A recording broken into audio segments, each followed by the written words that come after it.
தமிழ்நாடே கேள்விப்பட்டிராத அதிரடி விலை குறைப்பு சூப்பர் சரவணா ஸ்டோர்ஸ். நம்பகமான விஷயங்களை தொடர்ந்து உரையாடி வருகிற நியூஸ் போக்கஸ் தமிழ் சேனலை சப்ஸ்கிரைப் பண்ணுங்க, தொடர்ந்து ஆதரவு தாருங்கள்.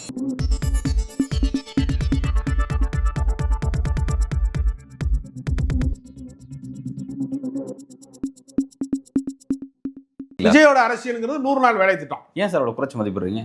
குறைச்சி மதிப்பிடல, 100 நாளைக்கு மேலே ஷூட்டிங் நடத்த மாட்டாங்க. இவர் படம்லாம் 65 நாள் முடிச்சுருவாங்க sir. Cinema okay sir, but அரசியல் எப்படி? அப்படி அரசியலும் அப்படித்தான், செட்டிங் தான் போட்டு வச்சுருக்காங்க. இப்போ இவன் எவனுமே அரசியலில் தேர்ச்சி பெற்றவன், தெளிவானவன், மக்களை சந்திக்கக்கூடியவன், எப்படி மக்களை அணுகணும் எதுவுமே தெரியாதவங்க தான் எல்லாருமே. அதனால் இவங்களை வச்சு இந்த 2026 வரைக்கும் அப்படியே கொண்டு இழுத்துட்டே வருவாங்க. 2026 மக்கள் எப்படி ஓட்டு போடுறான்னு பார்ப்பாங்க. இவங்கெல்லாம் பில்டப் பண்ண இதெல்லாம் பாதி கூட வராமல் போயிடுச்சுன்னு வச்சுங்களேன். அப்படித்தான் வராமல் தான் போகுது. பாதி வராமல் போயிடுச்சுனாலே பலூன் வெடிச்சிடும் அவருக்கு. இந்த ராட்சச பலூன்னு நீ ஊத முடியாது, பூன்னு ஊதிக்கிட்டே இருக்க முடியாது அப்படின்ட்டு அவர் விட்டுருவார். அடுத்த படப்பிடிப்புக்கு அவர் போயிடுவாருங்க சார். இப்போ விஜய்க்கு இருக்கிற பெரிய ஒரு செல்வாக்கு இருக்குது, பெரிய அளவில். இந்த கரூர் இன்சிடென்ட்டுக்கு பிறகும் கூட அவரோட செல்வாக்கு குறையல அப்படின்னா ஒரு புள்ளி வரும்னு சொல்லி குறிப்பிட்டு இருக்கு. திமுகவோட சர்வே அவர் கூடுதலான வாக்குகள் பெறுவாங்க அப்படின்ற மாதிரி கூட சர்வே கொடுத்துட்ருக்காங்க. இப்போ அப்படி இருக்கும் பொழுது இவ்வளோ விஷயத்தில் ஏன் அரசியலை விட்டு அவர் ஒதுங்கணும்? ஏன்னா அவருடைய வெயிட்டேஜ் தெரிந்தால் இன்றைக்கி பாஜகவும் ஏடிஎம்கும் அவர் அலைன்ஸ் கூப்பிட்டுருக்காங்க. ஆமாம், இப்போ அவர் தான் டிசைடிங் ஃபேக்டராக இருக்க போகிறார். அவர் தனித்து நிற்க போகிறாரா இல்லை அங்கே போக போகிறார் அப்படிங்கிறத பொறுத்து தான் 26 கிழமை இருக்குது. இவ்வளோ விஷயங்கள் அவரை வச்சு சுற்றி சொல்லலும் பொழுது நீங்கள் அவர் ஒன்றுமே இல்லை அப்படின்ற மாதிரி ரொம்ப ஒரு குறைச்சி மதிப்பிற மாதிரி இருக்குது. இப்போ அதிமுக கூட்டணியில் ஒவ்வொரு மாதமும் ஒரு ஆள் வெளியில் போதா? அன்வர் ராஜா போவார், அடுத்து இன்னொரு ஆள் கிளம்புவார், செங்கோட்டையனை பேக்கப் பண்ணிட்டாங்க, இவங்களே அனுப்பி விட்டாங்க. டிடிவி தினகரெல்லாம் வேற கட்சிக்காரங்கிறாங்க, ஓபிஎஸ்க்கு அதிமுகவுக்கு சம்மந்தம் இல்லைங்கிறாங்க, சசிகலா யாரோ என்னவோங்கிறாங்க. ஒவ்வொரு ஆளாக கலண்டு போயிட்டே இருக்காங்களா? அப்போ இந்த கட்சியை வலிமைப்படுத்துறதுக்கு பதிலாக அதிமுக ஒன்றுபட வேண்டும் அப்படின்னு ஒருத்தர் சொன்னான்னு வச்சுங்களேன், கட்சி ரெண்டாகி விட்டதுன்னு அர்த்தம். மறுபடியும் அதிமுக ஒன்றுபடணும் அப்படின்னு இன்னொரு ஆள் சொன்னார்னு வச்சுங்களேன், மறுபடியும் கட்சி ரெண்டா உடையுதுன்னு அர்த்தம். ஒவ்வொரு ரெண்டா உடைச்சிக்கிட்டே வர்றாங்க, செங்கலாக பிரிக்கிறாங்க. அதிமுகவை பிரித்து தனியாக கொண்டு போயிட்டே இருக்காங்க ஒரு பக்கம். புதுசாக கூட்டணிக்கு யாராவது வர்றாங்களா? இப்போ நீங்கள் திமுக கூட்டணி இருக்கு, விசிகா வெளியே போயிடும், சிபிஎம் போயிடும், பண்ருட்டி வேலுமுருகன் சும்மா இருக்க மாட்டேங்கிறாப்புல, கத்திக்கிட்டே கிடக்காப்புல அப்படின்னு எல்லாம் சொன்னாங்கல்ல. ஏதாவது நடந்துச்சா? கூட்டணி விட்டு யாராவது வெளியேறினாங்களா? டிஸ்கஷன் தான் நடக்குமே தவிர, எதிர்கருத்துலாம் நடக்குமே தவிர எதிரெதிர் அணிகளாக மாறுவதற்கு வாய்ப்பில்லை. இங்கே அப்படி கிடையாது. எதிரும் புதிருமாக தினசரி மாற்றம் நிகழ்ந்துக்கிட்டே இருக்கு. இப்போ நீங்கள் இந்த பக்கம் பார்த்தீங்கன்னா அண்ணாமலை கீயை கொடுத்து விட்றாப்புல. யார்கிட்ட? டிடிவி தினகரன்ட்ட. டிடிவி தினகரன் ஓபிஎஸ் சும்மா இருக்காமல் நம்ம தனியாகவே இருக்கோம், அரசியலில் நம்ம ஒத்தாலே எப்படி தனியாக இருக்கிறது அப்படின்னு செங்கோட்டையனை துணை கூப்பிட்டாப்புல. அவர் வந்துட்டார், புறப்பட்டு தேவர் குறுக்குச்சிக்கு வந்துட்டார். இந்த பக்கம் சசிகலா. இப்போ இவங்க எல்லாரையுமே சேர்த்து வச்சுக்கிட்டு அண்ணாமலை ஏற்கனவே மறைமுகமாக சவால் விடுறாப்புல பாஜகவுக்கு. என்ன சொல்கிறாப்புல? நான் மோடி ஆதரிக்கத்தான் செய்கிறேன், அப்போ இங்களுக்கு அது புரியணும் அப்படிங்கிறத மறைமுகமாக என்ன சொல்கிறாப்புல, என்னை இப்படியே வச்சுருந்தேன்னு வச்சுக்க, நான் ஆட்டுக்குட்டி மேய்க்கிறேன், ஆட்டு புழுக்கை ஆளுறேன், சாணி ஆளுறேன் அப்படின்னு வீடியோலாம் போடுவேன், ஆனால் உங்களை சாணியாக்காமல் விட மாட்டேன் அப்படிங்கிறது கவனமாக இருக்காப்புல. அதனால் அவர் ஆட்டுக்குட்டி மேய்க்கிற மாதிரி தெரியும் வெளியில். ஒரிஜினலாக அவர் அதிமுகவை தான் மேய்ச்சிக்கிட்டு இருந்தார், ஆட்டுக்குட்டி அவர் மேய்க்கலை. இயற்கை விவசாயம் மாதிரி சொல்லுவார். டெல்லிக்கு அப்பப்போ அவர் எச்சரிக்கை விடுறாரு.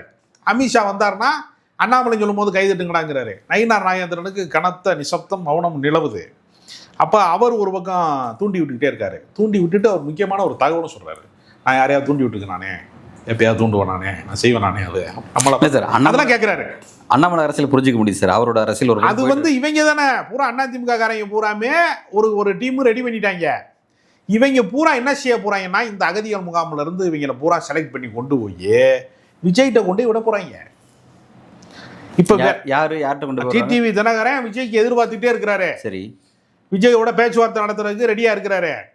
அப்போ டிடிவி தினகரன், ஓபிஎஸ் இந்த குரூப்லாம் சேர்ந்து ஒரு ஏன் எடப்பாடியை வீழ்த்துறதுக்கு நம்ம ஒரு இளைய எம்ஜிஆரை நம்ம கைப்பற்றக்கூடாது அப்படின்னு ஒரு திட்டம் இருக்குது. அண்ணாமலை வரைக்கும் திட்டம் இருக்குது. ஓகே. அப்போ நீங்கள் என்ன செய்வாங்க, நான் முடிஞ்ச வரைக்கும் இந்த 4 அணியா ஏற்கனவே அந்த நாம் தமிழர் கட்சி அவங்க தனியாக கத்திகிட்டே கிடப்பாங்க எப்போவுமே. அவங்க வந்து ஆட்டையில் சேர்க்கறதுக்கு அவங்க ஆறுதல் பரிசுக்கே ஆசைப்படுறாங்க. முதல் பரிசு, 2ஆம் பரிசு, 3ஆம் பரிசுலாம் வேணாங்கிறாங்க. ஆறுதல் பரிசை மைதானத்தில் விளையாடாமல் மைதானத்துக்கு வெளியில் போய் விளையாடுறது நாம் தமிழர் கட்சியோட விளையாட்டுகளில் முக்கியமானது.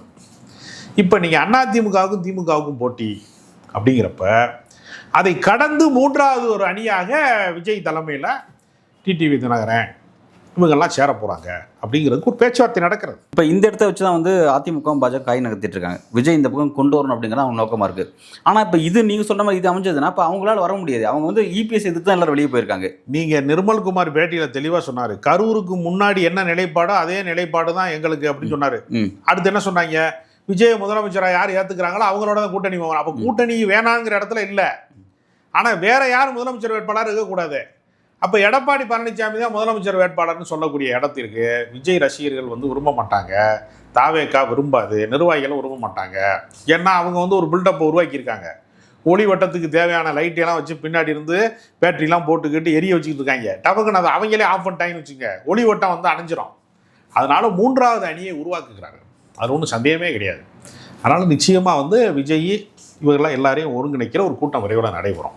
அப்போ அவங்களுடைய ஆசை, அவங்களோட வியூகம் அப்படிங்கிறது அது இல்லை, அது வந்து இப்போதைக்கு சாத்தியம் கிடையாது. அது எதிர்கால திட்டமாக வேண்டுமானால் இருக்கலாமே தவிர இந்த சட்டப்பேரவை தேர்தலுக்குள்ள அதிமுக தாவேகா உடன்பாடு நிகழாது. சரி, அப்போ நீங்கள் பாஜக தாவேகா வந்து உடன்பாடு நிகழாது. இது ரெண்டையுமே அவர் குற்றச்சாட்டு சொல்லிட்டார்ல. திமுக எதிர்ப்பு வாக்கு வங்கி அதிமுகவுக்கு போகாமல் எனக்கு தான் வரணும்னு விஜய் ஆசைப்படுறாரு. அதனால தான் திமுகனுடைய அரசியல் எதிரி, கொள்கை எதிரி பாஜகன்னு சொல்லிட்டாரு.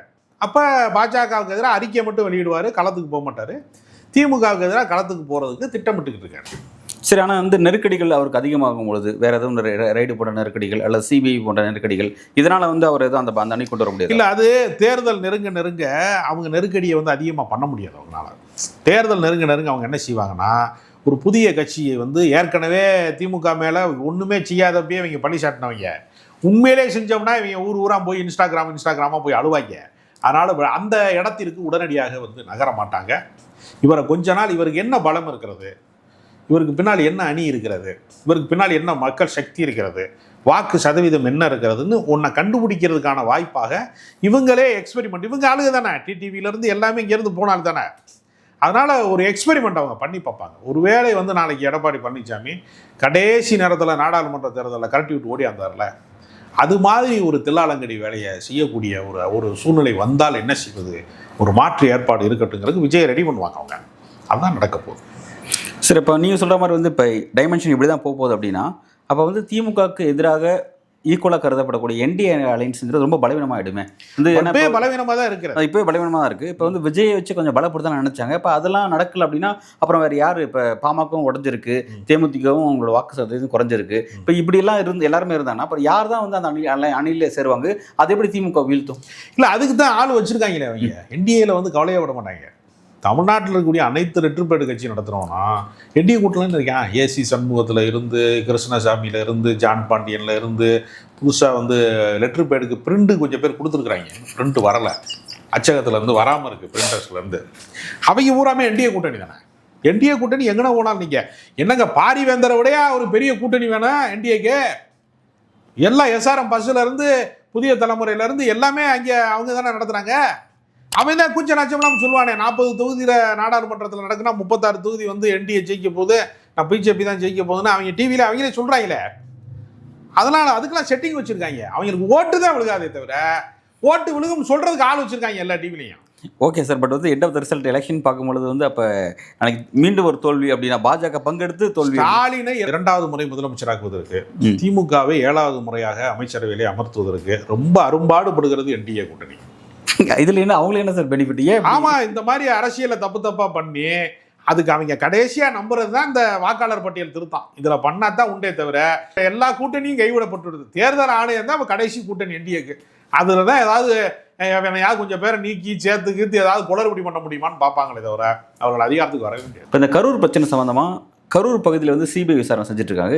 அங்கேருந்து வரக்கூடிய செய்திகள் என்னவா இருக்குன்னா வந்து அந்த விஜய் வரக்கூடிய அந்த பாதையில் வந்து அந்த வேலுசாமிபுரத்தில் ஒரு பள்ளம் ஒன்று ஏற்பட்டிருக்கு. அந்த பள்ளம் வந்து திட்டமிட்டு ஏற்படுத்தப்பட்டதா அல்லது வந்து தற்செயலாக நடந்ததா அப்படிங்கிற மாதிரிலாம் சிபிஐ விசாரிச்சுட்டு இருக்காங்க.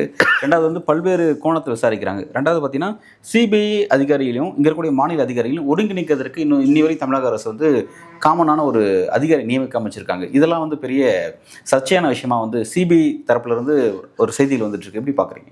இல்லை, நம்ம ஊரில் வந்து சாலையில் பள்ளம் ஏற்படுவது அப்படிங்கிறது வந்து ரொம்ப சாதாரண விஷயம். இது சதிச்செயலா அப்படின்னு பார்த்தா, நான் ஒரு முறை பைக் ஓட்டிக்கிட்டே போயிருந்தேன் மவுண்ட் ரோட்டில். திடீர்னு பார்த்தா எல்லாருமே நின்றுட்டு இருந்தாங்க. எங்களுக்குள்ளே சிக்னலை காணாமல் ஒன்றும் வண்டி எதுவுமே இல்லையேன்னு பார்த்தேன். நடுவில் பொழந்துருச்சுங்க ரவுண்டா அப்படின்னாங்க. எம்ஜிஆர் நகரில் கூட ஒரு முறை ஒரு பெரிய பள்ளம் மாதிரி விழுந்துச்சு. உங்களுக்கு தெரியுமான்னு தெரில. இதனால் சாலையில் திடீர் பள்ளம் ஏற்படுவது அப்படிங்கிறது உள்ளுக்குள்ளே இருக்கக்கூடிய அந்த நிலச்சரிவு மாதிரி உள்ளுக்குள்ளே சில நேரம் வந்து என்ன ஆகும்னா திடீர்னு உள்ளே இறங்கும், மண் இறங்கிடும். இவங்க சரியாக இது இப்போ தார் போடாமல் விட்டுருப்பாங்க, சல்லி கொட்டாமல் விட்டுருப்பாங்க. லைட்டாக அன்னைக்கு பொதுன்னு இருக்கும். அவங்க சல்லியை கொட்டும் போது திரும்ப போட்டு விட்டு போயிடுவாங்க. சரக்குன்னு இறங்கிடும். ஒரு பெரிய லாரி கணமோட போச்சுன்னா சரக்குன்னு ஒத்த டயர் மட்டும் லைட்டாக இறங்கும்.